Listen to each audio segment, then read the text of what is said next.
Dixit Patel district bar officer અહીંયા doctor Vikram હોસ્પિટલમાં લિફ્ટમાં 2 વ્યક્તિ ફસાયેલા છે એવી નડિયાદ ફાયર બ્રિગેડ કંટ્રોલ રૂમને જાણકારી મળતા તુરંત ફાયર બ્રિગેડની ટીમ લઈને સ્થળ પર આવી ગયેલ અને લિફ્ટમાં ફસાઈને અડધો કલાકની જહેમતના અંતે 2 વ્યક્તિને બહાર કાઢેલ, જે નડિયાદ શહેરના ખૂબ જ નામાંકિત કર્મવીર કન્સ્ટ્રક્શનના માલિક ધરમવીરભાઈ હતા. કેવી રીતે કાઢવામાં આવ્યા લિફ્ટની બહાર અને કેટલો ટાઈમ લાગે છે?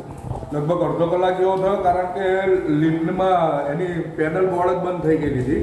એટલે પેનલ બોર્ડમાં પણ અમે થોડી માથાકૂટ લિફ્ટના ટેકનિશિયન જોડે લાઈવ રહી અને કામગીરી કરી અને નીચેથી અમે અહીંયા ગ્રાઉન્ડ ફ્લોરેથી પણ અમે બીજી બાજુ કામગીરી ચાલુ રાખી.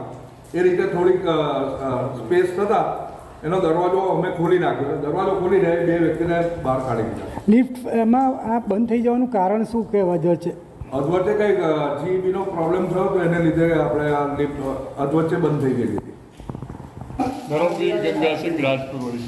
ધરમવીરભાઈ, શું કહેશો? કેવી રીતે તમે લિફ્ટમાં ફસાયા હતા, ક્યાં આવ્યા હતા અને પછી શું કર્યું આપે અને કેટલો ટાઈમ ફસાયેલા રહ્યા? મારા ફાધરને આજ થોડુંક વાગી ગયું હતું તો ધનુરનું ઇન્જેક્શન લગાવવા ડૉક્ટર વિક્રમભાઈ વાળંદથી આવ્યા હતા.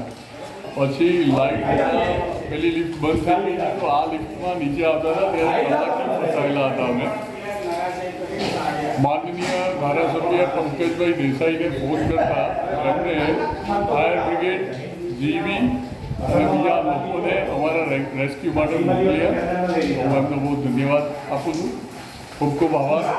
અને અમને હેમ કેમ બહાર કાઢીએ આપતો હું ખૂબ ખૂબ આભાર. આપ પણ